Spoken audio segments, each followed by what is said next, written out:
এগুলো ডিস্টার্ব করছিল, তাই খুলে ফেলেছি। এগুলো পরে আমি শুয়ে থাকতে পারবো না। আমার বাসায় যাওয়ার ব্যবস্থা করুন।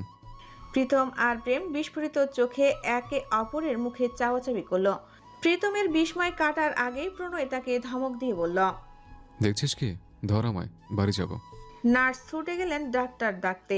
প্রিয়তা উত্তেজিত কণ্ঠে প্রণয়ের কাছে গিয়ে দাঁড়ালো, নিচু স্বরে বলল, এমন কেন করছেন? উনি তো বললেন আপনাকে আরো ব্লাড দিতে হবে। প্রণয় শান্ত কণ্ঠে বলল, লাগবে না, যথেষ্ট হয়েছে। প্রিয়তা গিয়ে প্রণয়ের আরেকটু পাশ ঘেঁষে দাঁড়ালো, কণ্ঠ খাদে নামিয়ে বলল, এমন করবেন না প্লিজ প্রণয় ভাই, আপনি অনেক অসুস্থ, এভাবে বাড়ি যাবেন না। প্লিজ একটু বোঝার চেষ্টা করুন, আপনার হিমোগ্লোবিন লেভেল অনেক নিচে, আপনার হাঁটতে মাথা ঘোরাবে, প্লিজ একটু বুঝুন। প্রণয় গভীর দৃষ্টিতে তাকালো প্রিয়তার করুণ মুখের দিকে। ডাক্তার ছুটে এসে বললেন, কি করছেন মিস্টার শিকদার? আপনি এখনই বাড়ি কিভাবে যাবেন? কয়েক ঘন্টা আগে আপনার অ্যাক্সিডেন্ট হয়েছে। আপনি পুরো 6 ঘন্টা সেন্সলেস ছিলেন। আপনি গুরুতরভাবে অসুস্থ। এখন চলে গেলে আপনার অনেক প্রবলেম হবে। আপনাকে আরও ব্লাড দিতে হবে। প্রীতমের দিকে তাকিয়ে ডাক্তার বললেন। আপনারা বোঝানো নাকি? প্রেম আর প্রীতম অসহায়ভাবে একে অপরের মুখের দিকে তাকালো। বেচারা, ওরা আর কি বলবে? একটা ধমকেই তো তারা উবড়ে যাবে। তারা যত যাই হোক বড় ভাইকে ভীষণ ভয় পায় ও সম্মান করে। তাও প্রীতম ভয়ে ভয়ে বলল, প্লিজ দাদান, মাত্র 2 দিনই তো। প্রণয় তাকিয়ে আছে প্রীতমের চোখের দিকে, যেখানে মেনে নেওয়ার জন্য অনুনয় অনুরোধ স্পষ্ট। প্রণয় ডাক্তারদের দিকে তাকিয়ে স্বাভাবিক কণ্ঠে বলল, ঠিক আছে, কিন্তু 2 হাতে লাগাবেন না, 1 হাত ফ্রি রাখবেন। ডাক্তার আপত্তি জানাতে নিলে প্রীতম চোখের ইশারায় বারণ করলো। ডাক্তার সম্মতি জানিয়ে শুধু রক্তের ক্যানালা প্রণয়ের বা হাতের শিরায় ঢুকিয়ে দিলেন। প্রিয়তা এই দৃশ্য সহ্য করতে পারল না। চোখ খিচে প্রণয়ের ডান বাহু শক্ত করে আঁকড়ে ধরল। প্রণয় নরম চোখে তার জানের দিকে তাকিয়ে মনে মনে বলল, এত নরম মন ভালো নয় রক্ত যাব। তোমাকে মন শক্ত করতে শিখতে হবে। ডাক্তার ক্যানোলা লাগিয়ে চলে যেতে যেতে বলে গেলেন, এতজন মিলে ভিড় করে থাকবেন না, পেশেন্টের সমস্যা হবে। ওরাও সম্মতি জানালো। অনির্বাণ হাঁ করে তাকিয়ে আছে। সামনের 16 থেকে 17 বছর বয়সী মেয়েটার দিকে কেবিনে পা রাখতেই তার দৃষ্টি লক হয়ে গেছে একজোড়া নীলাপ চোখের পানে। সে আর এক মুহূর্তের জন্য চোখ ফিরিয়ে নিতে পারেনি। এদিকে ওদিকে কারো দিকেই তার খেয়াল নেই। সে তখন থেকে হাঁ করে তাকিয়ে আছে প্রিয়তার দিকে। সে মনে মনে বলল, এত সুন্দর মেয়ে হয়? এই 27 বছর জীবনে অনেক সুন্দরী মেয়েই তো দেখলাম, কিন্তু এমন একজনকেও এর আগে কখনো দেখিনি। কি সুন্দর চোখ, চুল, চেহারা! এত মায়াও থাকে কারো চেহারায়। প্রণয় অনির্বাণের দিকে তাকালো। বিষয়টা তার নজরে আসতেই চোখের রং পাল্টে গেল। সে গম্ভীর কণ্ঠে অনির্বাণকে বলল, তুমি এখানে কেন হঠাৎ?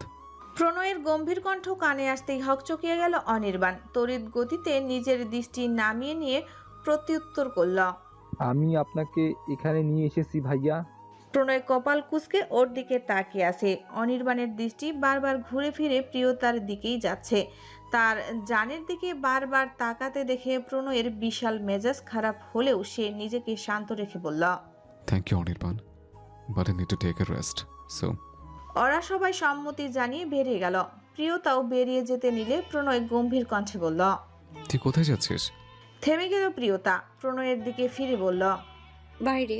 প্রণয় ভ্রু কুঁচকে জিজ্ঞেস করল। কেন?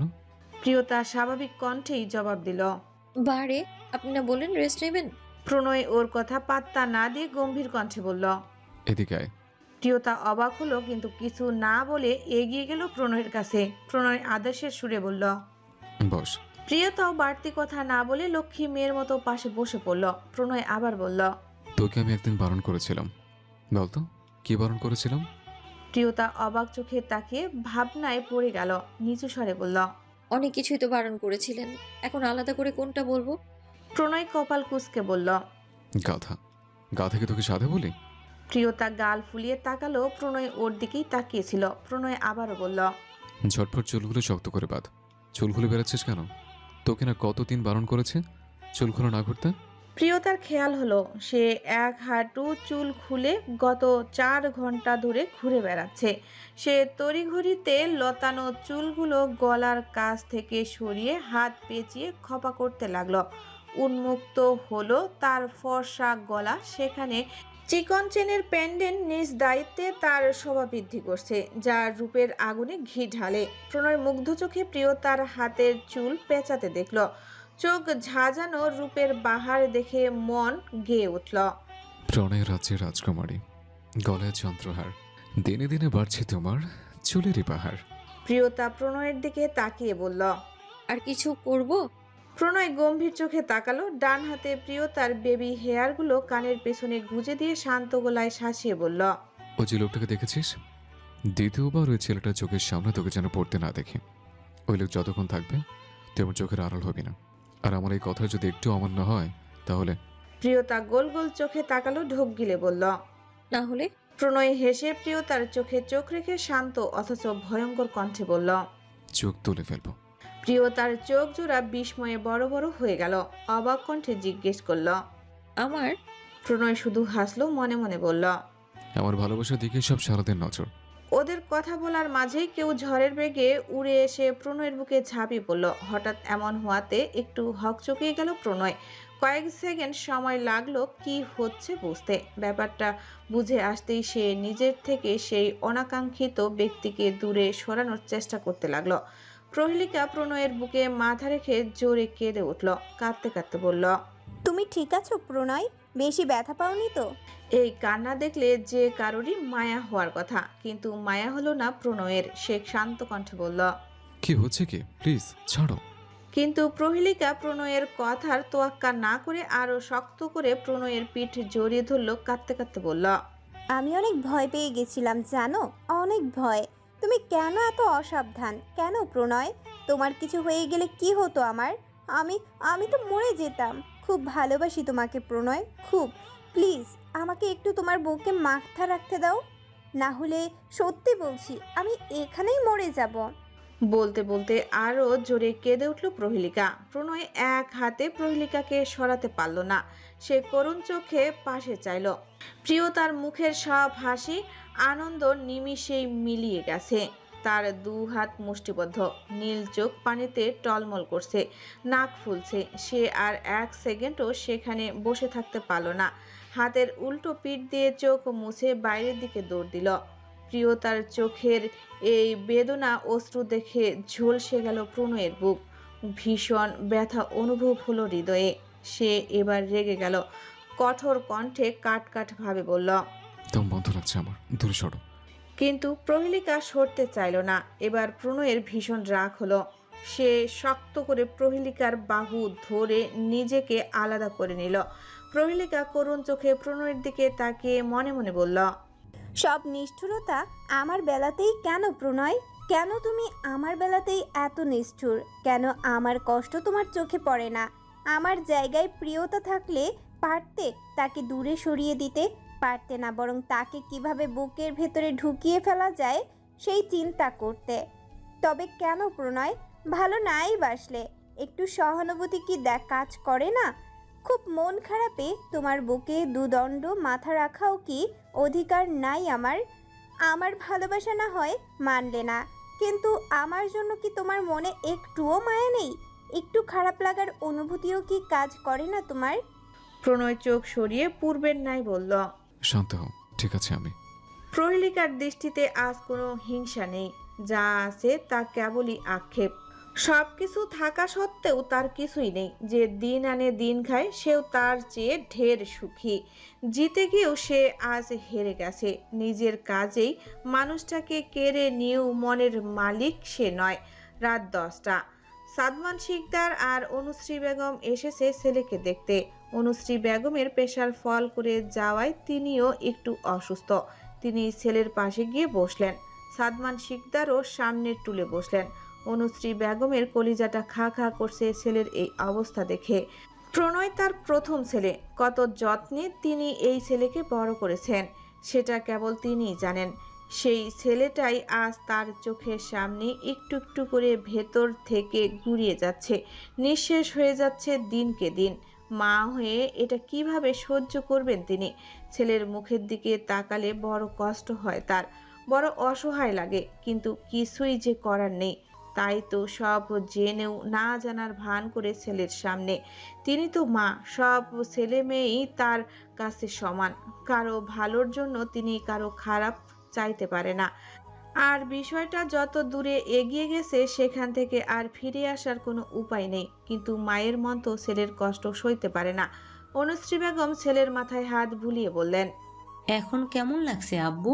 প্রণয় আম্মুর দিকে তাকালো। অনুশ্রী বেগম আবারও আদুরে কণ্ঠে শাসনে সুরে বললেন। দেখে শুনে চলতে হয় আব্বু। মাকে কেন সবসময় দুশ্চিন্তায় রাখো? তুমি তো জানো তোমার জন্য কত চিন্তা হয়। তুমি তো এমন নও আব্বু, তুই তো তোর ভাই বোনদের মতো এতটা অবুঝ নও। প্রণয় কোনো উত্তর দিল না, কেবল নিঃশব্দে অনুশ্রী বেগমের কোমর জড়িয়ে ধরে তার বুকে মাথা রাখল। অনুশ্রী বেগমের মাতৃমন ছেলের বেদনা অনুভব করতে পারল। তিনি দীর্ঘশ্বাস ফেলে ছেলের মাথায় হাত বুলাতে বুলাতে বললেন। ধৈর্য ধর আব্বু, একদিন সব ঠিক হয়ে যাবে। আল্লাহ ধৈর্য ধারণকারীদের পছন্দ করেন। ধৈর্যের ফল কখনো টক হয় না। সময় আমাদের জীবনের সবচেয়ে গুরুত্বপূর্ণ সম্পদ। সময় আমাদের সব থেকে বড় বন্ধু, আবার সবচেয়ে বড় শত্রু। সময় আমাদের জীবনে গভীর ক্ষতের সৃষ্টি করে, কেড়ে নেয় অনেক কিছু, ব্যথা দেয় অনেক গভীরে। আবার সেই সময় তার স্রোতে সব ঠিক করে যায়, মনের ক্ষত ভরাট করে দেয়। যেভাবে কেড়ে নিয়েছে সেভাবেই নতুনে অনেক কিছু ফিরিয়ে দেয়। তার জন্য শুধু ধৈর্য ধারণ করতে হয় আমাদের আব্বু। প্রণয় এবারও কোনো উত্তর দিল না। নিঃশব্দে সে মায়ের বুকে মাথা রেখে টপাটপ অশ্রু বিসর্জন দিচ্ছে। অনুশ্রী বেগম বুঝলেন ছেলের বোবা কান্না। পুরুষ মানুষদের নাকি কাঁদতে হয় না, কিন্তু এটা সম্পূর্ণ ভুল কথা। পুরুষরাও কাঁদে, তবে সেটা সবার কাছে নয়, কিছু বিশেষ মানুষের কাছে। মানুষরাও নিজেদের আবেগ ধরে রাখতে পারে না। যেমন প্রণয় তার আম্মুর কাছে নিজেকে ধরে রাখতে পারে না, তাই তো সে তার আম্মুকে সবসময় এড়িয়ে চলে। অনুশ্রী বেগম দীর্ঘশ্বাস ফেলে ছেলের মাথায় চুমু খেলেন। এই ছেলেটা কখনো তাকে কিছু বলে না, ভালো লাগলেও বলে না, কষ্ট পেলেও নয়। ভীষণ চাপা স্বভাবের। তার অন্য ছেলেমেয়েরা তো এমন নয়, সামান্য হাত কেটে গেলেও তারা বাড়ি মাথায় তুলে। কিন্তু এই ছেলেটা যদি মরে যায় তবুও মুখ দিয়ে শব্দ বের করবে না। প্রণয় আম্মুকে জড়িয়ে ধরে ডুকরে উঠল। অনুশ্রী বেগম আর চোখের পানি ধরে রাখতে পারলেন না, ছেলেকে আঁকড়ে ধরে কেঁদে ফেললেন। প্রণয় অনুশ্রী বেগমের বুকে আরেকটু সেধিয়ে গেল। অনেকক্ষণ চুপ থেকে ধরে আসা গলায় অভিযোগ করে বলল। সবই আমার সাথে এমন কেন করলাম আম্মু? আমি তো কোনোদিনও কারোর সাথে কোনো অন্যায় করিনি, জেনে বুঝে তো কখনোই না। তবে তাদের কিসের শত্রুতা ছিল আমার সঙ্গে? কেন এমন করলো ওরা আমার সঙ্গে? কেন আমার সবকিছু কেড়ে নিল? কেন আমার সুখ শান্তি কেড়ে নিয়ে আমাকে যন্ত্রণার খাদে ফেলে দিল? আমার সঙ্গে কেন এমন করলো আম্মু? তারা তো আমার আপনজন ছিল। কিভাবে পারলো নিজের স্বার্থে আমার জীবন শেষ করে দিতে? আমি তো জীবনে বেশি কিছু চাইনি আম্মু। যেটা সব থেকে বেশি চেয়েছিলাম সেটা ছাড়া বাঁচতে পারবো না। সেটা কেন আমাকে হারাতে হলো আম্মু? কেন আমাকে সেটা থেকে দূর করে দেওয়া হলো? আমি ওর থেকে দূরে থাকতে পারি না আম্মু। আমার খুব কষ্ট হয়, খুব। মাঝে মাঝে মরে যেতে মন চায়। আমার জীবনটা আবার আগের মতো করে দাও না আম্মু, দাও না। আমি অনেক দূরে চলে যাব, আর কখনো তোমাদের জীবনে ফিরে আসবো না। দাও না আম্মু, শুধু একবার আমাকে আমার কাছে সবকিছু ফিরিয়ে দাও। ছেলের এমন করুণ আর্তনাদ সহ্য করতে পারছেন না অনুশ্রী বেগম। তিনি ছেলেকে সান্ত্বনা দিয়ে বললেন। শান্ত হও আব্বু, আল্লাহর উপর ভরসা রাখো। তিনি নিশ্চয়ই তোমার মনে শান্তি দেবেন। যা হয়ে গেছে তার কখনোই পরিবর্তন হবে না।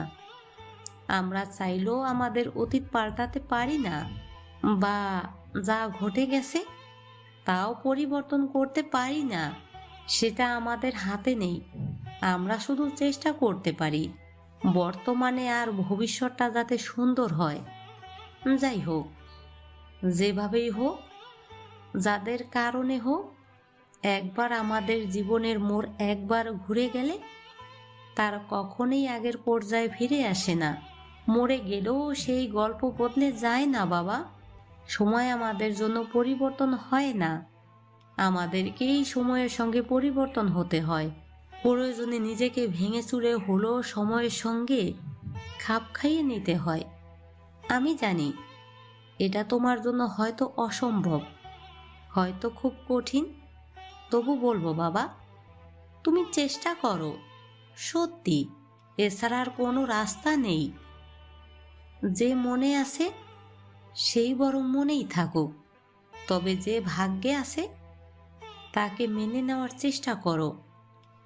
তার সাথে জীবনটাকে নতুন করে ভাবার চেষ্টা করো, ভালো থাকার চেষ্টা করো। তুমি যেগুলো আঁকড়ে ধরে বেঁচে থাকতে চাচ্ছ সেগুলো থেকে তুমি কষ্ট ছাড়া কিছুই পাবে না বাবা। আমি মা হয়ে বলছি, ভুলে যাওয়ার চেষ্টা করো। ভুলে যাওয়ার কথা কানে আসতেই প্রণয়ের চোখ লাল হয়ে গেল। মাথা তুলে চোখ মুছে নিজেকে স্বাভাবিক করার চেষ্টা করলো প্রণয়। কণ্ঠটা কেঁপে উঠল। সে খানিক শক্ত কণ্ঠে বলল, সেই প্রণয় শিকদার কেবল মনে নয়, মন, দেহ, মস্তিষ্ক, রক্তের শিরায়, উপশিরায়, আত্মায়, নিঃশ্বাসে সব কিছুতেই মিশে আছে। সেই প্রণয় শিকদারের জান প্রাণ সব কিছু। তাকে আলাদা করার চেষ্টা করো না আম্মু, তবে যে সব থেকে বড় ক্ষতিটা তোমারই হবে।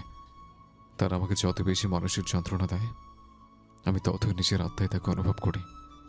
সেই প্রণয় শিকদারের বেঁচে থাকার একমাত্র কারণ। অনুশ্রী বেগম দীর্ঘশ্বাস ফেলেন। ছেলে যে এমন কিছুই বলবে তা তিনি আগেই বুঝেছিলেন। তিনি শান্ত কণ্ঠে বললেন, তবে তার কি হবে? সেও তো তোমাকে অনেক ভালোবাসে। তার জীবনটা যে নষ্ট হয়ে যাবে। প্রণয় তাচ্ছিল্য করে বলল, আমি যা করছি সব নিজের জন্য করছি। অন্যের জীবন নিয়ে আমার কোনো দায়বদ্ধতা নেই। অন্যের জীবনের দায় আমার নয়। আমি কোনো জীবন নষ্ট করিনি, করতে চাইনি। তার জীবন নষ্ট হলে তার নিজের লোক দায়ী, আমি নই। প্রিয়তা বসে আছে প্রণয়ের কেবিনের বাইরে পাতানো চেয়ারে। খুব চেষ্টা করছে চোখের নদীতে বাদ দেওয়ার, পাবলিক প্লেসে না কাদার, কিন্তু বেয়ারা চোখ কি কখনো তার কথা শুনেছে যে আজ শুনবে? ছোট্ট হৃদয়টা তীব্র ব্যথায় নীল হয়ে যাচ্ছে। হাঁপানি রোগীর মতো নিঃশ্বাস নিতে কষ্ট হচ্ছে। চোখ বন্ধ করলেই দৃশ্যপটে ভেসে উঠছে প্রহেলিকার জড়িয়ে ধরার মুহূর্তটা। সে দাঁত দিয়ে ঠোঁট চেপে কান্না আটকে রাখার আপ্রাণ চেষ্টা করছে, কিন্তু বহু প্রচেষ্টার পরও সে ব্যর্থ। ঠিকই চোখ উপচে টপ টপ করে নোনা জলের ধারা নামছে। দৃষ্টিতে ভেসে উঠছে একের পর এক অপ্রতিকর, তিক্ত, বিষাক্ত দৃশ্য, যা সে বিগত 2 বছর ধরে সহ্য করে আসছে। এটা তার কাছে নতুন নয়। যতবারই প্রণয় আর প্রহেলিকাকে সে একসাথে দেখে, ততবারই নতুন পুরনো সব ক্ষতই আবার নতুন করে টাটকা তাজা হয়ে ওঠে। যন্ত্রণায় ছোট্ট হৃদয়টা ছিঁড়ে যেতে চায়। এই যে সে চোখের জল ধরে রাখতে না পারলেও ও শব্দ না করার জন্য আপ্রাণ চেষ্টা চালিয়ে যাচ্ছে, তবুও থেমে থেমে ফুঁপিয়ে উঠছে। সে সব বিষাক্ত দৃশ্য খুব করে ভুলে যেতে চায়। এগুলো থেকে সে পালিয়ে বাঁচতে চায়, কিন্তু কোথায় পালাবে? সত্য থেকে কি কেউ পালাতে পারে? পারে না। প্রিয়তাও পারেনি। পুরনো ক্ষতে ঔষধি পড়ার আগেই নতুন ক্ষতের সৃষ্টি হয়, যা তাকে প্রতিনিয়ত একটু একটু করে শেষ করে দেয়। তবু সে এই মানুষটাকে ঘৃণা করতে পারে না। ঘৃণা শব্দটা আসেই না। ওটা যেন তার জন্য তৈরি হয়। সে বোধহয় কেবলই ভালোবাসার জন্য। প্রিয়তা বড় নিঃশ্বাস নিয়ে নিজেকে সামলে নেওয়ার চেষ্টা করে, মনকে বোঝায় এটা খুব স্বাভাবিক। বিবাহিত স্বামী স্ত্রী তারা, তাদের সম্পর্ক আরও গভীর। নিজেকে এসব বোঝাতে গিয়েও সে উল্টো ফেঁসে গেল। এবার মনে কাল্পনিক দৃশ্য ভেসে উঠেছে, যা সে কখনো দুঃস্বপ্নেও কল্পনা করতে চায় না। কল্পনায় প্রণয় আর প্রহেলিকাকে দেখে হাত মুঠো করে নেয় প্রিয়তা। চোখ বন্ধ করতেই গড়িয়ে পড়ে উষ্ণ পানি। হাত, ঘাড় আর কপালের শিরা দপদপ করছে। ফর্সা চামড়া ভেদ করে সবুজ শিরাগুলো ফুলে উঠেছে। মনের কষ্টের সঙ্গে সঙ্গে এবার রাগটাও মাথাচাড়া দিয়ে উঠেছে। প্রিয়তা বড় বড় শ্বাস নিচ্ছে। রাগ গিলে ফেলার চেষ্টা করলো, কারণ কষ্টটা সত্যি আর রাগটা নিতান্তই অহেতুক, অযৌক্তিক। সে তো ভালোবেসে বিয়ে করেছে, সব তো করবেই, সাজিয়ে রাখবে বলে করেনি নিশ্চয়ই। উফ, এই যন্ত্রণা নিয়ে বাজার থেকে মৃত্যু ঢের ভালো। সে দীর্ঘ নিঃশ্বাস ফেলে বলল, দীর্ঘদিন মার খেলে একটা সময়ের পর মারটা অভ্যাস হয়ে যায়। কষ্ট পেতে পেতে মানুষের মনটা পাথর হয়ে। মানুষ নাকি অভ্যাসের দাস, একবার অভ্যাস হয়ে গেলে আর নাকি কিছু গায়ে লাগে না। তাহলে আমার মনটা কেন পাথর হয়ে যায় না? ব্যথা কি কম পেয়েছি আমি, নাকি আরো পাওয়া বাকি আছে আমার? অনেক দিন তো হলো, তবু কেন এই ব্যথাগুলো আমার সয়ে যায় না? এতদিনে তো এসব অভ্যাস হয়ে যাওয়ার কথা। প্রণয় ভাই, আপনি তো আমার নন, অন্য কারো আপনি। এটা তো মেনে নেয়ার কথা, তাহলে মন কেন মানতে চায় না? কেন এই যন্ত্রণাগুলো প্রত্যেকবার নতুন লাগে আমার? প্রত্যেকটা আঘাতই কেন নতুনের মতো মনে হয়? কেন এটা তরতাজা? ভাবতে ভাবতে ফুপিয়ে উঠল মেয়েটা। পরিণীতা বরদাদানের সাথে দেখা করে কেবিন থেকে বেরোতেই দেখলো প্রিয়তা মাথা নিচু করে বসে আছে। ভ্রু কুঁচকে গেল পরিণীতার। ভালোভাবে লক্ষ্য করে দেখলো কয়েক সেকেন্ড পর পর মেয়েটার শরীর কেঁপে কেঁপে উঠছে। পরিণীতা সচল মস্তিষ্ক চট করে বুঝে নিল সব। চোখ বন্ধ করে দীর্ঘ নিঃশ্বাস ফেলল সে।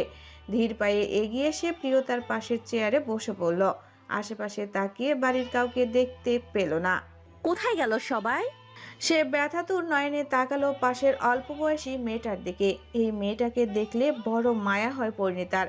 তার অনুভূতিগুলোকে একটুখানি অনুভব করতেও ভয় লাগে।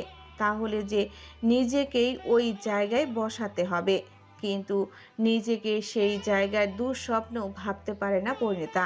কল্পনা করতে গেলেও গায়ে কাঁটা দিয়ে ওঠে। এত ভয়ঙ্কর কল্পনা সে ভুলেও করতে চায় না। হঠাৎ প্রিয় তার কাঁধে কারো স্পর্শ অনুভব হতেই চমকে উঠল। পাশে তাকালো। পরিণীতা ছোট বোনের চোখ মুখ দেখে চমকে গেল। পরিণীতার মনে আঘাত লাগলো। সে বুঝলো মেয়েটা হয়তো কোনো কারণে আবার কষ্ট পেয়েছে। কিছু বলবে তার আগেই প্রিয়তা তাকে শক্ত করে জড়িয়ে ধরে ফুপিয়ে উঠল। ধরা গলায় বলল, কোনো প্রশ্ন করো না আপু। দীর্ঘশ্বাস ফেলল পরিণীতা। মাথায় হাত বুলিয়ে বলল, বড় দাদান তোকে যেতে বলেছেন। প্রণয়ের কথা কানে আসতেই প্রিয়তার ভীষণ অভিমান হলো।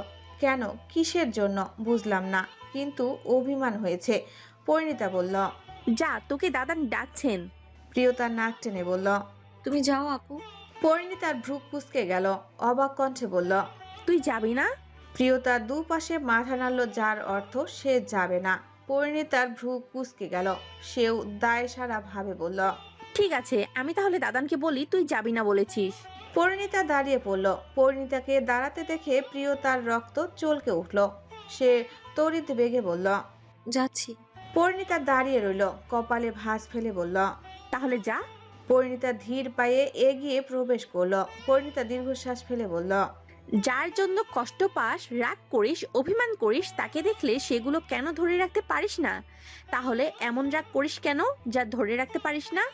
তার ভাবনার মাঝেই ফোন বেজে উঠল। ফোনটা সামনে ধরে দেখলো মেজ দাদান। ফোন রিসিভ করতেই প্রীতম তাড়াহুড়া করে বলল, তাড়াতাড়ি নিচের পার্কিং এরিয়াতে আয়।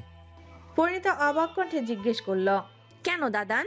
প্রীতম ঝটপট উত্তর দিল, আমরা সবাই নিচে আসি, রাত 11টা বাজে। খাবি না নাকি? বড় আম্মু বকাঝোকা করছে, তাড়াতাড়ি আয়। পরিণীতা কিছুক্ষণ চুপ থেকে বলল, কিন্তু মেজো দাদান, প্রিয় খাবে না। প্রীতম থমকে গেল। দীর্ঘশ্বাস ফেলে বলল, বলেছিলাম, রাজি হয়নি। বড় দাদান বললেন ওর জন্য নিয়ে আসতে, তুই তাড়াতাড়ি আয়। বলে ফোন কেটে দিল। পরিণীতা আর বেশি কিছু ভাবল না। সে সামনে এক পা বাড়তেই আবার ফোন বেজে উঠল। ফোনের স্ক্রিনে চোখ রাখতেই তার মুখ উজ্জ্বল হয়ে উঠল। সে ঝটপট ফোন রিসিভ করে সালাম দিল। আদিপ মৃদু হেসে সালামের উত্তর দিল। পরিণীতা কথা বলতে বলতে নিচে চলে গেল। প্রণয় চোখ বন্ধ করে মাথা এলিয়ে শুয়ে আছে, যার ফলে গলার অ্যাডামস অ্যাপেলটা স্পষ্ট। প্রিয়তা মাথা নিচু করে ধীর পায়ে এগিয়ে গিয়ে পাশে দাঁড়ালো, কিন্তু ভুলেও ওর মুখের দিকে চাইল না। তার ভীষণ কান্না পাচ্ছে। প্রণয় চোখ বন্ধ করেই ডাকল, রক্তচাপা। কেঁপে উঠল প্রিয়তা।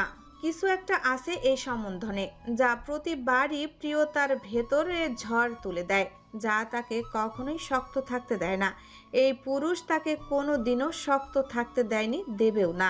প্রিয়তা কাঁপা কণ্ঠে বলল, হুম।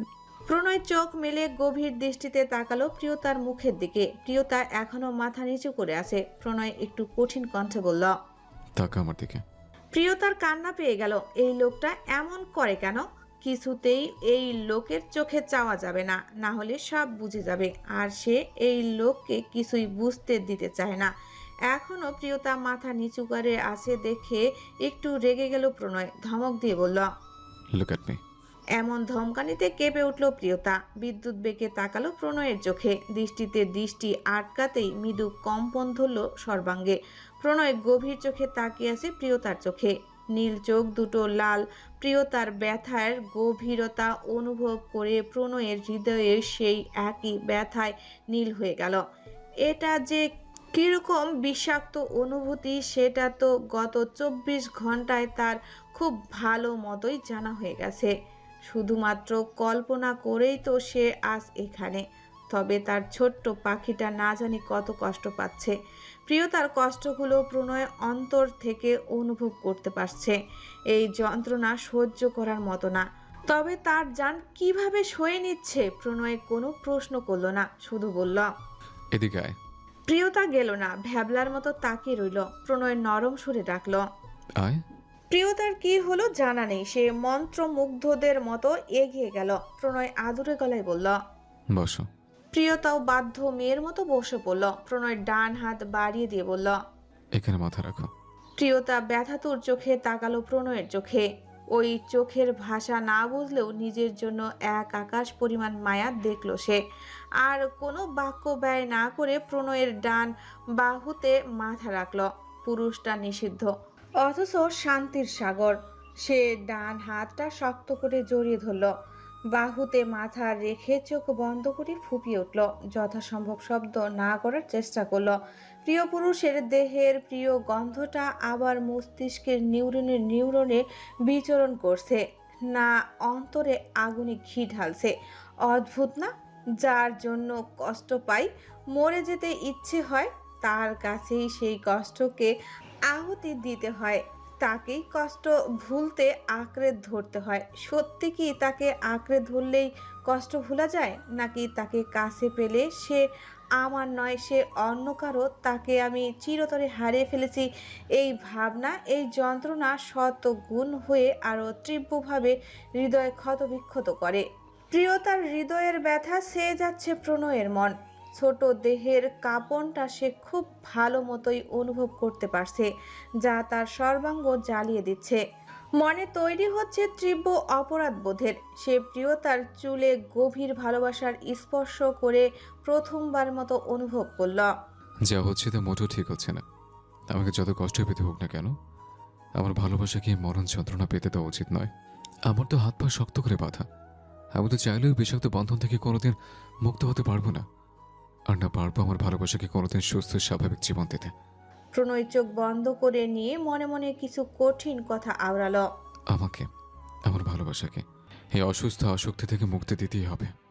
1 ঘন্টা আগে সে ভেবেছিল যন্ত্রণায় ধুকে ধুকে মরবে, দুজনে একসাথেই মরবে। কিন্তু এখন আর সেই ভাবনায় মন কিছুতেই সায় দিচ্ছে না, বরং আবারও নিজের উপর ঘৃণা আসছে। সে এতটা স্বার্থপর ও নিজ মন মানসিকতার, নিজের একটু ভালো থাকার জন্য যার গায়ে কখনো ফুলের টোকা পর্যন্ত লাগতে দেয়নি, তাকে কতটা কষ্ট দিল। মনে মনে আফসোস করে বলল, সবকিছু তো আমার চোখের সামনে ছিল। আমি দেখেও দেখতে চাইনি, বুঝেও বুঝতে চাইনি, অন্ধ হয়ে গেছিলাম তোমাকে নিজের করে পাওয়ার লোভে। একবারও ভাবিনি যে সেটা আর কখনো সম্ভব নয়। সে প্রিয়তার হাত ধরে টেনে নিল নিজের বুকে। মাথাটা বুকের সাথে চেপে ধরে কিছু কঠিন শপথ নিল। এবারও নিজের চিন্তা নয়। সে প্রিয়তার সুমিষ্টি মুখের দিকে তাকিয়ে মনে মনে ভাবল, আমাকে আমার রক্তচাপের ভবিষ্যতের কথা ভাবতে হবে। এইভাবে আর কদিন চলবে? প্রিয়তার মাথায় হাত বুলিয়ে বলল, আমাকে ক্ষমা করে দাও রক্তচাপা। আমি তোমাকে এমন জীবন দিতে চাইনি। আমি তোমাকে একটা সুস্থ সুন্দর জীবন দিতে চেয়েছিলাম, যেখানে দুঃখ তোমার আশেপাশেও থাকবে না। ভালোবাসার বন্ধনে রাখতে চেয়েছিলাম তোমাকে, সেখানে আজ নিজেই তোমাকে দুঃখের সাগরে ছুড়ে ফেলেছে। আমি তোমাকে ভালো রাখতে পারিনি, আমি ব্যর্থ। বড় আফসোস হলো তার। নিজের বুকের সাথে লুটিয়ে থাকা ছোট্ট ফুলটাকে দ্বিতীয়বার ভালোবেসে প্রণয় বিড়বিড় করে বলতে লাগলো, আমাকে ক্ষমা করতে চান? তোর প্রণয় ভাই তোকে কথা দিচ্ছে, খুব তাড়াতাড়ি তোকে এই দুর্বিষহ জীবন থেকে মুক্তি দেবে। আমি যে জালে জড়িয়ে গেছে সেখান থেকে মৃত্যু ব্যতীত মুক্তি নেই আমার। কিন্তু তোর জীবন এমন হবে না, তোকে আর এই কষ্ট পেতে দেব না। নিজেকে স্বাভাবিক রাখার চেষ্টা করলো প্রণয়। প্রিয়তাকে আরেকটু বুকের সাথে মিশিয়ে নিয়ে অবাক চোখে চেয়ে বলল, আমার জন্য এত পাগল তুই কবে হলে যান? নিশ্চিত যেন দিনের পর দিন কিভাবে একতরফা ভালোবেসে গেলে।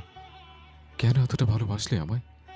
জানতিস না আমি যে জালে ফেসে গেছি সেখান থেকে মৃত্যু ব্যতীত মুক্তি নেই আমার? বিশেষ কর জান, আমি যদি একবার বুঝতে পারতাম আমার জীবনটা এমনভাবে বদলে যাবে, তাহলে তোকে কোনোদিনও জীবনে চড়াতাম না, তোর অনুভূতিকেও প্রশ্রয় দিতাম না। এত কষ্ট পাস, তবুও ঘৃণা কেন করিস? কেন বারবার ফিরে আসিস? তোর জায়গায় আমি থাকলে এতদিনে আমার কবরে ঘাস উঠে যেত। আজ আমার বড় আফসোস হচ্ছে, জানিস আমি কোনোদিন চাইনি তুই আমাকে ভুলে যা, কিন্তু আজ অনুভব করছে তোর আমায় ভুলে যাওয়া উচিত, একেবারে ভুলে যাওয়া উচিত। তবেই তুই ভালো থাকবি। জান, আমার মতো কাপুরুষকে ভালোবাসা একদম উচিত হয়নি তোর। যার জন্য তোর চোখের জল পড়ে সে তোর ভালোবাসা পাওয়ার যোগ্য নয়। যে তোর চোখের জলের কারণ তাকে ভালোবাসিস না। প্রণয়ের কলিজাটা ছিঁড়ে যাচ্ছে এমন ভাবনায়। এসব কি ভাবছে সে? তার জান তাকে ভালোবাসে না, ভুলে যাবে? প্রত্যেকটা ভাবনাই যেন বিষের ছুরি, যা প্রণয়ের হৃদয়কে ক্ষত বিক্ষত করে দিচ্ছে। এসব ভাবতেই মনে হচ্ছে কেউ যেন কলিজাটা ধরে ছিঁড়ে নিচ্ছে। ব্যথাটা ছড়িয়ে পড়ছে দেহ ও মনের আনাচে কানাচে। তার জান যদি তাকে সত্যি ভুলে যায়, এই মায়াভরা চোখে যদি আর না তাকায়, তাহলে বাঁচবে কিভাবে সে? তার জান যদি একদিন সত্যি তার থেকে দূরে চলে যায়, তবে সেই দিন আর বেশি দূরে নাই। সেই দিন হৃদরোগ আক্রান্ত হয়ে প্রণয় শিকদারকে দুনিয়া ছাড়তে হবে। এই মেয়েটা শুধু মেয়ে নয়, সে প্রণয় শিকদারের প্রাণভোমরা, ভালোবাসায় গড়া ছোট্ট পুতুল। কিছুক্ষণ পর প্রণয় অনুভব করলো তার গলায় বড় বড় ভারী নিঃশ্বাস আছড়ে পড়ছে। মৃদু হাসলো প্রণয়। নিজের জানকে নিজের বুকে আর একটু জায়গা করে দিয়ে পুনরায় মাথার উপর এলিয়ে দিল। বুক চিরে কয়েকটা লাইন বেরিয়ে এলো। পথ ভুলে গেছি চলে দূরের কুয়াশায়, তবু আমার ফিরে আসার সত্যি নেই উপায়। তুমি আমার জিতের বাজি, তুমি আমার হার। কি করে বলবো তোমায় আসলে মন চেকে চায়। নিজের বুকে শুয়ে নিজের থেকে চিরতরে দূরে সরিয়ে দেওয়ার চিন্তা। সত্যি কি সে পারবে তার রক্তজবাকে নিজের থেকে একেবারে দূরে সরিয়ে দিতে?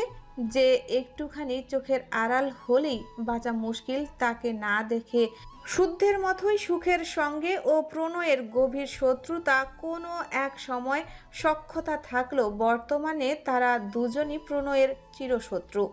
একটু সুখের আশায় হয়তো তার মৃত্যুই হবে। রাত 3:20। হাসপাতালে গুটি কয়েক ডাক্তার, নার্স আর কিছু মানুষ জেগে আছে। প্রণয়ের কেবিনে খুব সতর্ক পায়ে কেউ ঢুকলো। ধীরে ধীরে এগিয়ে গেল বিছানার দিকে, যেখানে প্রিয়তা প্রণয়ের গলা জড়িয়ে গভীর ঘুমিয়ে তলিয়ে আছে। প্রণয়ও তার জানকে বুকে নিয়ে নিশ্চিন্তে ঘুমিয়ে আছে। লোকটা পাশে বসে তাদের দুজনের দিকে গভীর দৃষ্টিতে তাকিয়ে রইল কিছুক্ষণ। তার মুখে রাগ ক্ষোভ কিছুই ছিল না, কারণ সে এই দৃশ্য অভ্যস্ত। আর সে খুব ভালো করেই জানে এই স্পর্শের চেয়ে পবিত্র কিছু নেই প্রিয়তার জন্য। সে সেদিকে মনোযোগ দিচ্ছে না, তার সমস্ত মনোযোগ প্রণয়ের দিকে। সে খুঁটিয়ে খুঁটিয়ে প্রণয়কে পর্যবেক্ষণ করলো। কথায় কথায় কতটা আঘাত পেয়েছে সে।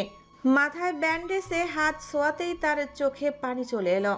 হাতে লাগানো ক্যানোলা ছোঁয়া দিতেই কেঁপে উঠল হাত। চোখ থেকে গড়িয়ে পড়ল 2-1 ফোঁটা নোনা জল। সে আর সেখানে স্থির হয়ে দাঁড়াতে পারল না, দ্রুত পায়ে কেবিন ত্যাগ করল। সে যেতেই চোখ মেলে চাইল প্রণয়। ঠোঁটে তার অদ্ভুত এক হাসি।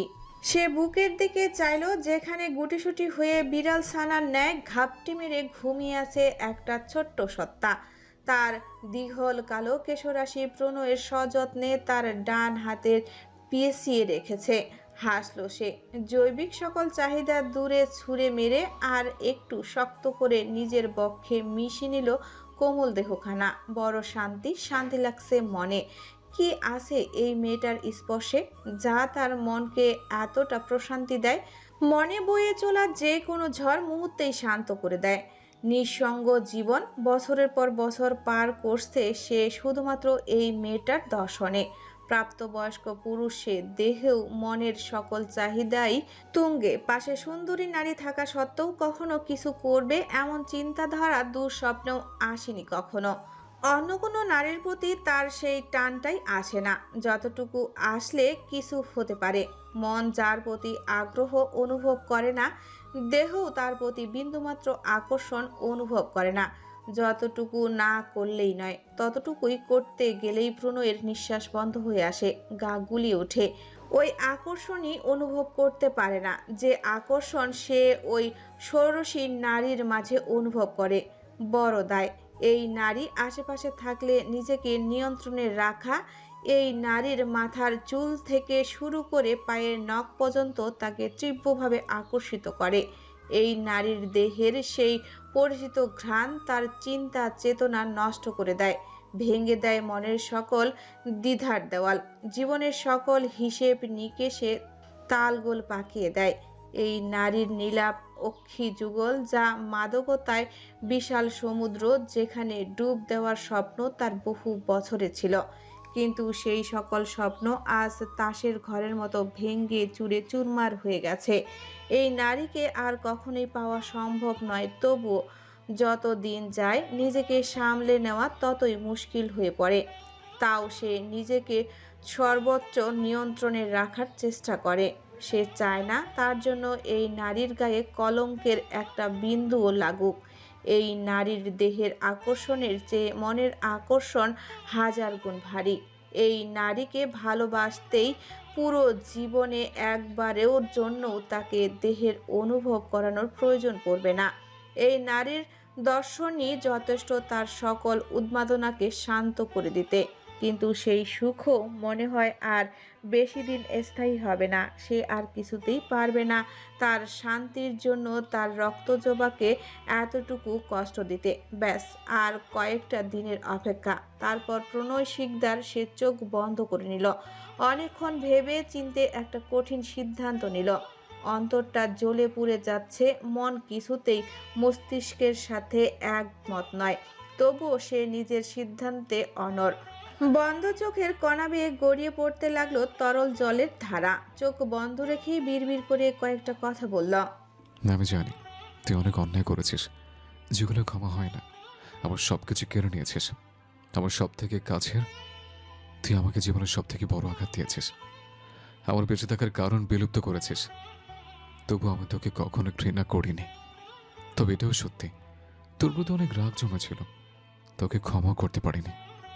তবে আজ আর আমার তোর প্রতি কোনো রাগ বা অভিযোগ নেই।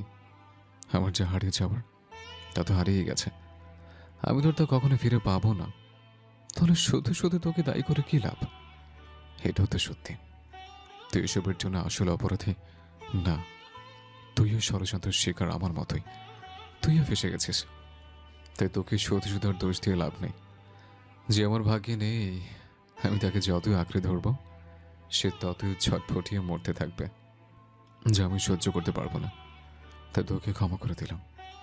তুই তো আমার আপন, তোরা যদি ভালো থাকিস আমি মরেও শান্তি পাবো। তুই ছাড়া এই পৃথিবীতে আর কাউকে বিশ্বাস করতে পারবো না। সে প্রিয়তার দিকে মায়াভরা নজরে তাকালো, নরম গালে স্লাইড করে স্লো ভয়েসে বলল, তুমি তো বকেই আছো, তবে এত ব্যথা কেন করছে জান?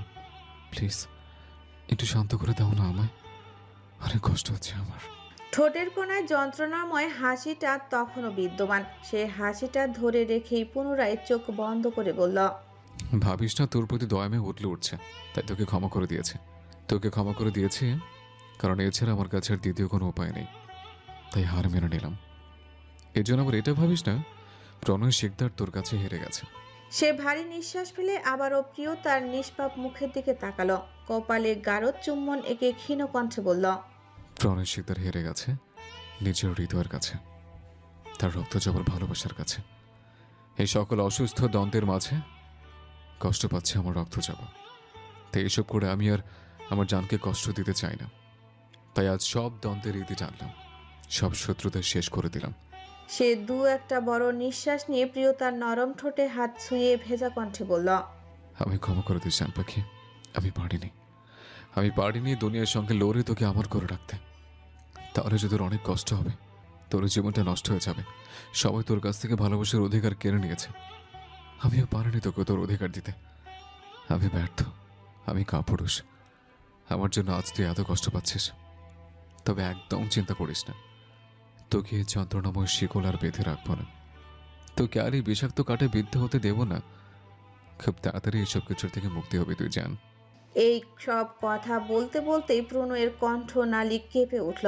সে প্রিয়তার বাম হাতের তালুতে ঠোঁট ছুঁয়ে রেখে কাপা কণ্ঠে প্রশ্ন করল। আমি যদি তোকে দূরে সরিয়ে দিই, তুই কি আমি সত্যি ভুলে যাবি পাখি? সত্যি আর ভালোবাসবি না আমায়? সত্যি আমার ছুঁয়ে দেওয়ার জন্য আর বাহানা খুঁজবি না? যখন তখন উত্তাল ঢেউয়ের মতো বক্ষ পাঁচর আছড়ে পড়বি না?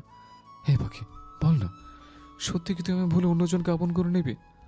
সে তোকে ভালোবাসবে, কিন্তু আমি বেঁচে থাকতে তা সহ্য করতে পারবো না জান, পারবো না আমি। তবে তুই একদম চিন্তা করিস না, তুই ভুলে গেলেও আমি শেষ নিঃশ্বাস পর্যন্ত আমার জান পাখিকে ভুলবো না। তুই আমার হৃৎপিণ্ডের ক্যান্সার। এই রোগ ভালো হওয়ার নয়, এই রোগ আমার রক্তের ফোঁটায় ফোঁটায় মিশে আছে, যা মৃত্যু অবধি আমাকে মনে করাবে আমি কেবল এক রক্ত জবার তৃষ্ণাতে তৃষ্ণার্থ। কিন্তু এই অসুখ তোর না হোক। প্রণয়ের গলা শুকিয়ে গেল, পানির অভাব বোধ করল সে। একটু সজা হয়ে শুতে নিলে প্রিয়তা ঘুমের ঘোরে প্রশস্ত পিঠ আঁকড়ে ধরার চেষ্টা করল, গলায় মুখ ডুবিয়ে দিল। হেসে ফেলল প্রণয়। প্রিয়তার নরম মিশ্রণ গালে নিজের পুরুষালী গাল ঘষে দিল। ঘুমের মধ্যেই নাক মুখ কুঁচকে ফেলল প্রিয়তা। একটু নড়ে চড়ে উঠে আবারও ঘুমিয়ে পড়ল। এই মুহূর্তে যদি কেউ তাকে তুলে নিয়ে গিয়ে বাইরে ফেলেও দেয়, তাতেও সে বুঝতে পারবে না। প্রণয় মৃদু হেসে তার নরম তুলতুলে গালে গভীরভাবে নিজের কালচে লাল ঠোঁট জোড়া চেপে ধরল। সময় নিয়ে গাঢ় চুম্বন এঁকে ফিসফিসিয়ে বলল, আমার ঘুম কুমারী, জীবন ফুরিয়ে যাবে, ফুরবে না কবি প্রেম তৃষ্ণা। ভোর 5:45। প্রিয়তার ঘুম বেশ হালকা হয়ে এসেছে, তবুও সে আরও কিছুক্ষণ ঘুমাতে চায়। ঘুমের ঠেলায় চোখ খোলা দেয়। আজ বহুদিন পর এত ভালো ঘুম হলো। সে এত তাড়াতাড়ি কিছুতেই এই সুখচ্ছা ছেড়ে উঠতে চায় না। তাই পাশ ফিরে শুতে নিল, কিন্তু কোনো এক অজানা কারণে সে এক চুলও নড়তে পারল না। সে বড় করে শ্বাস নিতে চাইল, কিন্তু অদ্ভুতভাবে সেটাও পারল না। এমন মনে হচ্ছে যেন সে 100 কেজির সিমেন্টের বস্তার নিচে চাপা পড়ে আছে। সে দু হাতে ভারী জিনিসটা নিজের উপর থেকে সরানোর চেষ্টা করলো, তবু এক চুলও নড়াতে পারল না। বস্তাটা বেশ শক্তপোক্ত, ভালো দৈর্ঘ্য প্রস্তুতযুক্ত, ভারী। এমনভাবে কয়েক মিনিট ট্রাই করার পর কিছু একটা মনে পড়তেই প্রিয়তার ঘুম ছুটে গেল। সে তড়াৎ করে চোখ মেলে তাকালো। ঘুমের রেশটা এখনো প্রবল। সে পুনরায় চোখ খিচে বন্ধ করে নিল। চোখ জ্বালা করছে। খুব কাছ থেকে পরিচিত পুরুষালী দেহের গন্ধটা নাকে এসে ঠেকছে, যা তার মন মস্তিষ্কে প্রশান্তি দিচ্ছে। মন চাচ্ছে এভাবে আরও কিছুক্ষণ মটকা মেরে পড়ে থাকতে, কিন্তু সে তো কিছু একটারও নিচে চাপা পড়ে আছে। এটা মাথায় আসতেই তার ব্রেন সচল হলো। সে ধীরে ধীরে চোখ পিটপিট করে তাকালো, কিন্তু চোখ খুলে সামনের দৃশ্য দেখে প্রিয়তার চক্ষু কোটর থেকে বেরিয়ে আসার উপক্রম। সে মনে মনে বলল, নেশা টেশা করেছি বলে তো মনে পড়ছে না। সে ঢোক গিলে গোল গোল চোখে নিজের অবস্থান পর্যবেক্ষণ করলো। যা দেখছে তাতে তার মাথা ঘুরছে। সে ঘটনার সত্যতা যাচাই করতে কম্পনরত হাতটা তার বুকের উপর পড়ে থাকা মাথায় রাখল। ঘটনা সত্য অনুভব হতেই সর্বাঙ্গ তীব্র কাঁপন ধরল, যদিও সেটা মন পর্যন্তই সীমাবদ্ধ রইল। শরীর আর কেঁপে উঠতে পারল কই, কাঁপবে কিভাবে? প্রণয় যে দু হাত দিয়ে প্রিয়তার কোমল দেহখানা নিজের সাথে মিশিয়ে নিয়ে তার বুকে মাথা রেখে বেঘরে ঘুমিয়ে আছে। তার বিশাল শরীরের নিচে চাপা পড়ে আছে প্রিয়তার মমের মতো দেহখানা। তার ভারী শ্বাস প্রশ্বাস প্রিয়তার গলার কাছে এসে আছড়ে পড়ছে। প্রণয়ের প্রতিটা নিঃশ্বাস প্রিয়তার হাড়ে হাড়ে কাঁপন ধরাচ্ছে। শিউরে উঠছে দেহ, গলা শুকিয়ে কাঠ, হাত পায়ের তালু শিরশির করছে। প্রাণ পাখিটা বুকের খাঁচায় ছটফট করছে। সে কম্পনরত কণ্ঠে আওড়ালো, প্রণয় ভাই আমার এত কাছে, এটা কি সত্যি নাকি আমার কল্পনা? আমি কি আপনাকে নিয়ে একটু বেশি চিন্তা করি প্রণয় ভাই?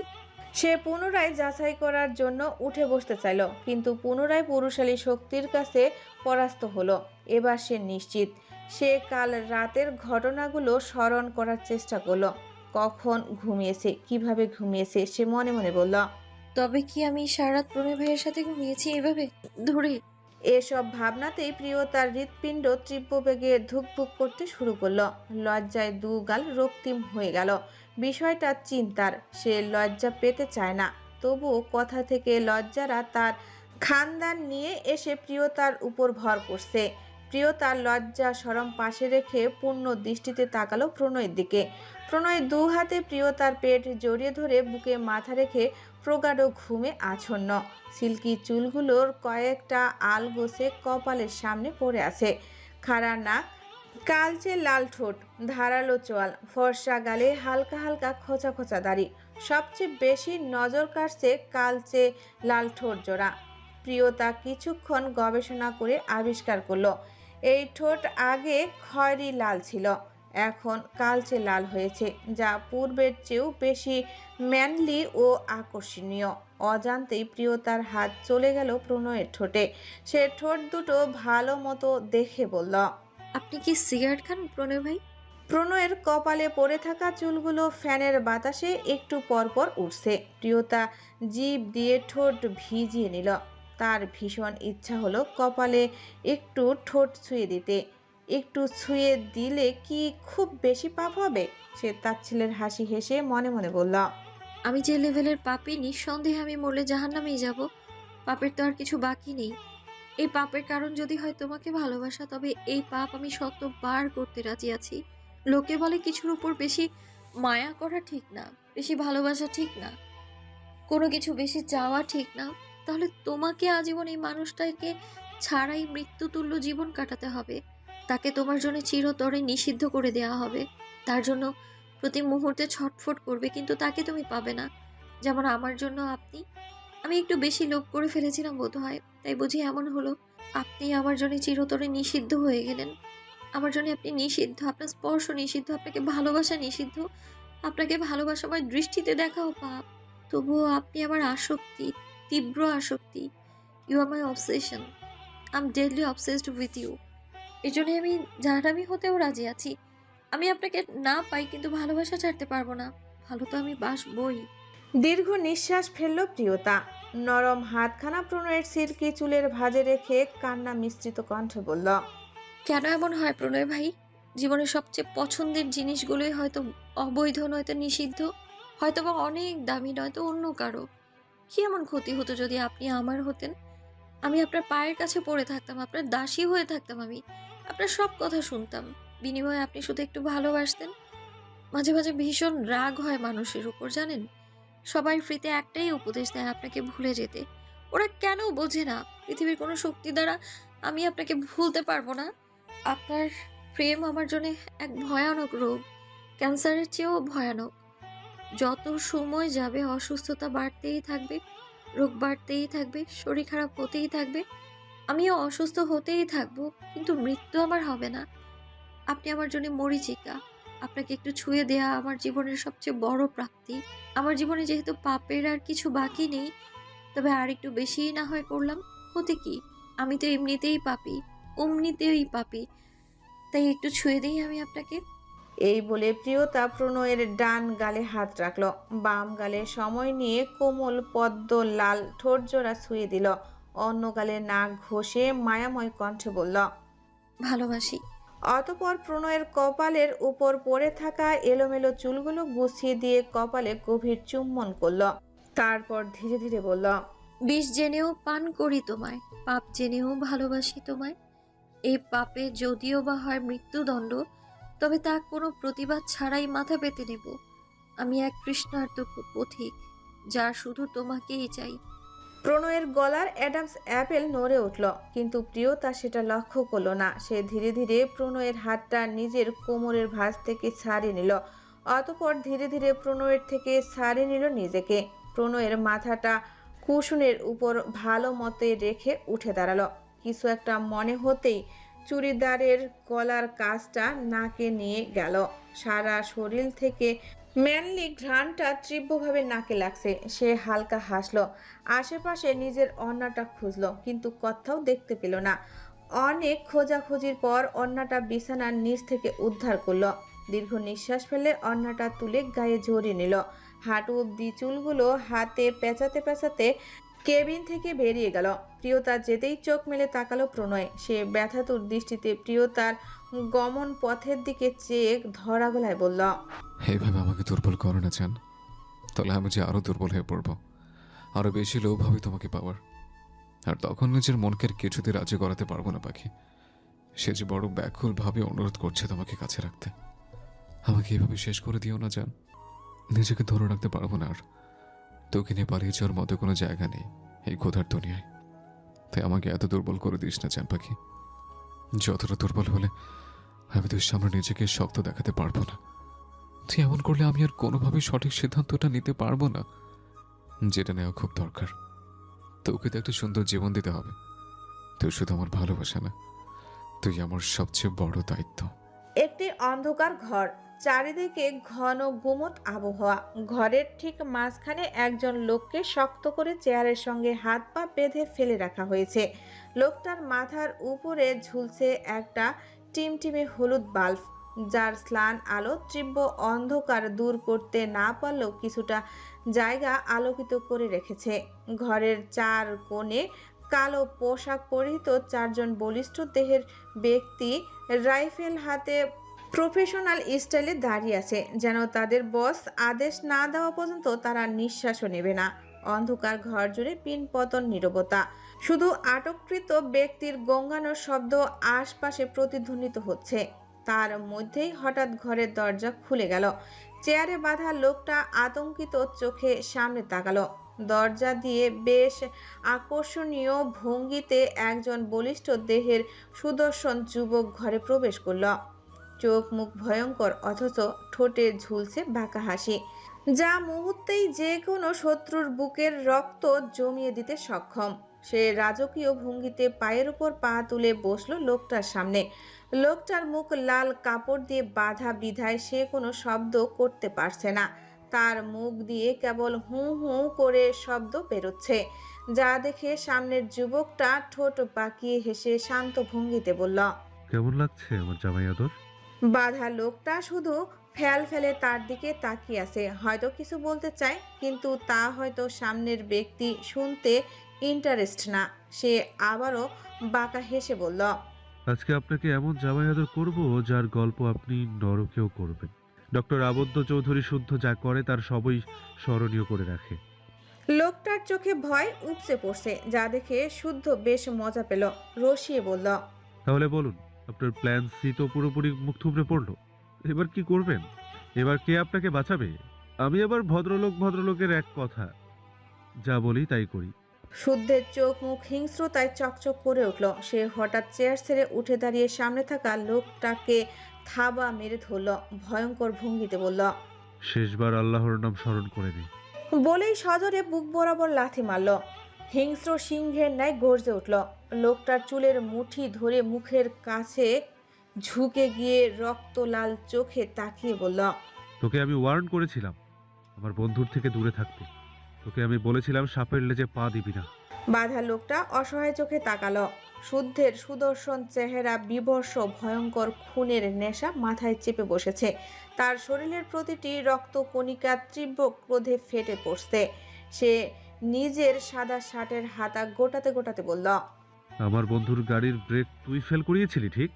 লোকটা ভয়ার্ত চোখে তাকিয়ে দুপাশে মাথা নাড়ল। শুদ্ধ ঘাড় বাঁকিয়ে বলল, আমার বন্ধুকে তুই অ্যাক্সিডেন্ট করিয়েছিস, মেরে ফেলতে চাস তাই না? বলতে বলতে সে লোকটার নাক বরাবর সজোরে ঘুষি মারল। তোর কলিজাটা আজ নিজের হাতে বের করে মেপে দেখব। তুই যাকে দুর্বল করতে আমার কলিজায় হাত দিয়েছিলি, তার মধ্যে কোনো দুর্বলতা নেই। তুই কি শয়তান?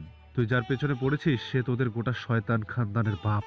তার পুরো বংশ নিশ্চিহ্ন করে দিলেও তার কিছুই যাবে আসবে না। অথচ তুই বারবার আমার কলিজায় হাত দিচ্ছিস। তোর সাথে আবার কোনো শত্রুতা ছিল না, কিন্তু তুই শালা সেধে মরতে আসলি। লোকটা উ উ করে কিছু বলল, কিন্তু শুদ্ধ সেসব কানে তুলল না। সে চিৎকার করে ডাকল, জাভেদ! এক প্রকার ঝড়ের বেগে ছুটে এলো জাভেদ। শুদ্ধের হাতে তুলে দিল ধারালো নাইফ। বিশিষ্ট হার্ট সার্জন ডক্টর শুদ্ধ চৌধুরীর থেকে ভালো কাটাছেঁড়া কাজ আর কে জানে। শুদ্ধ নৃশংস চোখে তাকালো মাটিতে লুটিয়ে থাকা লোকটার দিকে। বসের উদ্দেশ্য বুঝে নিতেই জাভেদের হাঁটু কাঁপতে শুরু করলো। মনে হচ্ছে যে কোনো মুহূর্তেই জ্ঞান হারাবে। তার দু বস একবার রেগে গেলে একেবারে সাইকো হয়ে যায়। তাদের মাথায় একবার খুনের নেশা চেপে গেলে রক্ত দিয়ে হাত লাল না করা পর্যন্ত তারা শান্ত হতে পারে না। ভয়ঙ্কর খুনিয়েরা। ঠান্ডা মাথায় মানুষ খুন করা তাদের কাছে পান্তা ভাত। অথচ কি সুন্দর দেখতে। দেখলে কেউ বিশ্বাসই করবে না এরা এত ভয়ঙ্কর।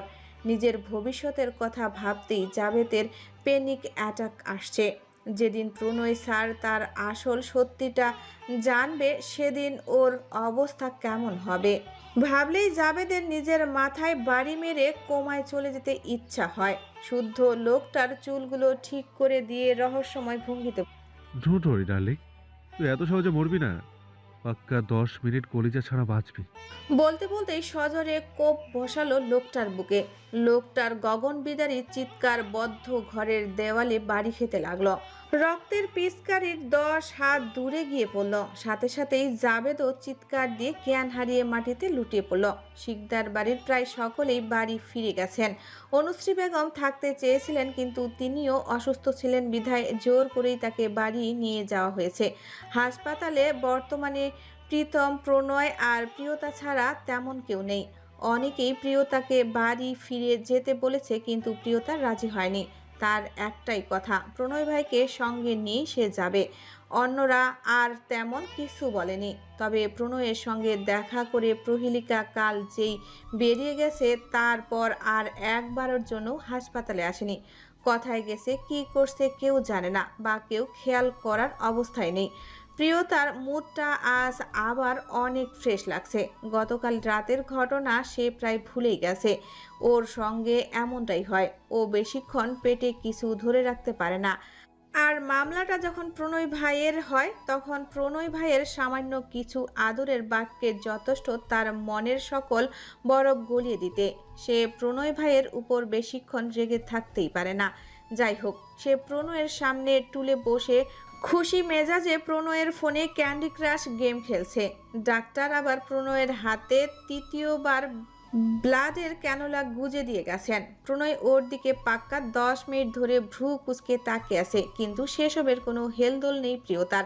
সে পারে না, ফোনের মধ্যে ঢুকেই যায়। তার সব ধ্যান জ্ঞান এখন ফোনে। 1 সেকেন্ডের জন্য স্ক্রিন থেকে চোখ সরাচ্ছে না। প্রণয়ের এবার মেজাজ খারাপ হলো। সে জোরালো গলায় ধমক দিয়ে ডাকল, প্রিয়া। গভীর মনোযোগ অন্যদিকে থাকায় হঠাৎ এমন তীব্র ধমক কানে আসতেই ধরফরিয়ে উঠল প্রিয়তা। ফোনটা হাত থেকে ছিটকে পড়ল ফ্লোরে। মুখটা কাদো কাদো করে সামনে তাকিয়ে বলল, এভাবে ধমকাচ্ছেন কেন? আর একটু হলেই তো পটল তুলতাম। প্রণয় ভ্রু কুঁচকে বলল। কয়টা বাজে? প্রিয়তা মুখটা আরেকটু ইনোসেন্ট বানিয়ে বলল, এই জন্য কি এভাবে ধমকাবেন প্রণয় ভাই? একটু মিষ্টি করে বললে কি আমি শুনতাম না? প্রণয় ফুস করে নিঃশ্বাস ছেড়ে বলল, যা জিজ্ঞেস করছি তার উত্তর দে। প্রিয়তা ফোনের স্ক্রিনে সময় দেখে বলল, সকাল 9:35। প্রণয় দীর্ঘ নিঃশ্বাস ফেলে বলল, এখন সকাল 9:35। প্রিয়তা উপরে নিচে মাথা ঝাঁকালো। প্রণয় বলল, তোর পেটে কয় কেজি নুড়ি পাতা ঢুকিয়ে রাখছিস শুনি? প্রিয়তা অবাক কণ্ঠে বলল, নুড়ি পাথর কেন ঢোকাবো? প্রণয় আগের মতোই বলল। তাহলে তোর খিদে পায় না কেন? প্রিয়তার মুখটা চুপসে গেল। মনে মনে বলল, খিদে কি আর এখন পেয়েছে? প্রণয় ফের বলল, এখন সকাল 9টা বাজে, রাত 9টা। ধ্যান জ্ঞান কোথায় থাকে তোর? এখন ডিনার টাইম। কি খাবি বল, অর্ডার করে দিই। প্রিয়তা খাবারের কথা শুনতেই খিদে বেড়ে গেল। সে ফোন ফেলে এক লাফে প্রণয়ের পাশে গিয়ে বসল। মধুর কণ্ঠে বলল, আপনি যা খাবেন। প্রণয় সম্মতি জানিয়ে বলল, তাহলে অ্যাভোকাডো অ্যান্ড স্পিনাচ স্যান্ডউইচ আর গ্রিন ভেজিটেবল স্যালাড অর্ডার করে দিই। It's too healthy. এইসব খাবারের নাম শুনতেই প্রিয়তার নাক মুখ কুঁচকে ফেলল। মুখ বিকৃতি করে বলল, ছি, এই রাতের বেলা আপনার এসব ঘাস ফুস খাবো না আমি। প্রণয় কপালে ভাঁজ ফেলে বলল, তাহলে বল কি খাবি, অর্ডার করে দিই। প্রিয়তা আবার হেসে আহ্লাদি কণ্ঠে বলল, আপনি যা খাবেন তাই। প্রণয়ের নিজের মাথায় বাড়ি মারতে ইচ্ছা হলো। সে তড়িঘড়ি করে বলল, তাহলে বিরিয়ানি অর্ডার করে দিই। প্রিয়তা আগের থেকেও দ্বিগুণ মুখ কালো করে বলল, ছি, আপনি জানেন বিরিয়ানিতে কত তেল থাকে, কত ক্যালোরি থাকে? এটা জানেন কতটা অস্বাস্থ্যকর? এত তেল খেলে কি হয় জানেন? প্রণয়ের কপালে বড় বড় ভাঁজ পড়ল। প্রিয়তার নিজের মুখটা প্রণয়ের দিকে এগিয়ে নিয়ে বিজ্ঞের ন্যায় বলল। ভালো করে দেখুন। প্রণয় চোখ ছোট ছোট করে তাকালো। প্রিয়তা উৎসাহ নিয়ে বলল। কি দেখতে পাচ্ছেন? প্রণয় ফুস করে নিঃশ্বাস ফেলে বলল। সাদা মূলা। প্রিয়তা বড় বড় চোখে তাকালো। প্রণয় ভাই, কি আমাকে অপমান করলেন আপনি? কিন্তু সে সব গায়ে মাখল না, বরং দ্বিগুণ উৎসাহ নিয়ে নিজের ঢোল নিজেই পিটিয়ে বলল। এই যে দেখছেন আমার স্কিন কত সফট আর স্মুথ আর ক্লিয়ার। এগুলো কি এমনি এমনি হয়েছে? কঠিনভাবে মেনটেন করতে হয়েছে। অতিরিক্ত তেল মশলা খেলে বড় বড় পিম্পল বের হবে, স্কিন খারাপ হবে। আমার এত মেহনত, এত স্কিন কেয়ার সব পানিতে যাবে। তাই এসব অতিরিক্ত তেল মশলাযুক্ত খাবার আমি খাই না। প্রণয় ওর ডান গাল চেপে ধরে বলল। অনেক ড্রামা করেছিস, এখন আমি যা এনে দেবো চুপচাপ তাই খাবি। প্রিয়তা আহ বলে চেঁচিয়ে উঠল। উফ, লাগছে প্রণয় ভাই। প্রণয় ওকে ছেড়ে দিয়ে আবার অর্ডার করে দিল। প্রিয়তা গাল ফুলিয়ে সরে গেল। প্রণয়ের ঠোঁটের কোণে স্মিত হাসি ফুটে উঠল, যা ভালো করে লক্ষ্য না করলে বোঝা যায় না। সে কয়েক সেকেন্ড মনোযোগ দিয়ে প্রিয়তার ফর্সা মসৃণ গালের দিকে তাকিয়ে রইল। টসটসে দুটো গাল দেখলেই কামড়ে খেয়ে ফেলতে ইচ্ছা করে। প্রণয়ের ইচ্ছা হলো দু একটা কামড় বসাতে, কিন্তু পরক্ষণেই অন্য কিছু মনে পড়ে গেল। তড়িঘড়ি নিজেকে সামলে নিল প্রণয়। ঢোক গিলে চোখ নামিয়ে ফেলল। প্রায় 10 মিনিট পর খাবার এসে গেল। প্রণয় প্রিয়তার হাতে খাবারের প্যাকেটটা দিয়ে বলল। আমার একটা ইম্পর্টেন্ট কাজ পড়ে গেছে বোন, আমি আর আসি। আমি আর রাতেই আসবো না। বলে চলে গেল। প্রিয়তা শুধু সম্মতি জানিয়ে খাবারের প্যাকেটটা নিয়ে প্রণয়ের পাশে গিয়ে বসলো। প্রণয় বলল। এবার আর লাফালাফি না করে চুপচাপ খা। প্রিয়তা সেসব সতর্ক বাণী কানে নিল না। খাবারের র্যাপিং খুলে দেখলো ওর প্রিয় ভুনা খিচুড়ির সঙ্গে চিকেন রোস্ট, সাথে পেঁয়াজ মরিচও দিয়েছে। খাবারের গন্ধে প্রিয়তার ক্ষুধাটা এবার আকাশ ছুঁয়ে ফেলল। আর এখন ক্ষুধার সময় পছন্দের খিচুড়ি দেখে মুখটা যেন পূর্ণ চাঁদের ন্যায় ঝলমল করে উঠল। প্রণয় মুগ্ধ চোখে তাকিয়ে হাসল। প্রিয়তা হাত ধুয়ে সে প্রণয়ের পাশে আসন পেতে বসল। এক টুকরো মাংস ছিঁড়ে খাবারের প্রথম লোকমাটা প্রণয়ের মুখের সামনে ধরল। প্রণয় অবাক হলো না একটুকু, বরং মুগ্ধ নয়নে তাকালো প্রিয়তার মায়াময় চোখে। প্রিয়তা অধৈর্য কণ্ঠে বলল। কি হলো? হা করুন, ক্ষুধা পেয়েছে তো আমার। প্রণয় কিছু বলল না, চুপচাপ হা করল। প্রিয়তা মৃদু হেসে অতি যত্নে প্রণয়ের মুখে খাবার তুলে দিল। এই খাবারটা গিলতে প্রণয়ের আজ অনেক কষ্ট হচ্ছে। কই, আগে তো এমন হয়নি। আগে যতবার ওর জান ওকে খাইয়ে দিত ততবার দেহ মন শান্তিতে জুড়িয়ে যেত। তবে আজ কেন প্রশান্তির চেয়ে কষ্টটা বেশি হচ্ছে? নাকি মন বুঝে গেছে এটাই শেষবার, এটাই তার প্রিয়তমার হাতে শেষ খাওয়া, শেষবার। কথাটা মাথায় আসতেই অন্তরে তীব্র দহনে পুড়ে গেল। সে নির্বাক চোখে চাকিয়ে রইল সামনের রমণীর পানে। প্রিয়তা বা হাত দিয়ে কানের পেছনে চুল গুজে সুচারু ভঙ্গিতে প্রতি লকমার সঙ্গে একটা করে কাঁচামরিচ কামড় বসাচ্ছে। ঝালে তার রক্তিম ওষ্ঠযুগল আরও বেশি রক্তিম লাগছে। এই দৃশ্যটাও ভীষণ মোহময়। প্রণয় ভাবতে চায় না সামনে কি হবে। এই সময়টা আল্লাহর দেওয়া আশীর্বাদ। একবার চলে গেলে এসব দিন তো আর কোনো দিনও ফিরে আসবে না। এসব স্মৃতি নিয়েই যত দিন বাঁচা যায় বাঁচতে হবে। ইচ্ছে করলেই তো আর সে তার প্রাণকে দেখতে পারবে না, তার হাতে খেতে পারবে না। প্রিয়তা আরেক লোকমা খাবার প্রণয়ের মুখের সামনে ধরে বলল। কি ভাবছেন? হা করুন। প্রণয় বেদনা চোখে তাকিয়ে হাসলো। খাবার শেষ করে প্রিয়তা নিজের সাদা ওড়নাটা এগিয়ে দিয়ে বলল। মুখটা মুছে নিন। প্রণয় মুখ মুছে নিল। প্রিয়তার একটা বিষয় খুব অবাক লাগছে, যার স্বামী হাসপাতালে সে কিভাবে বাড়িতে বসে থাকতে পারে।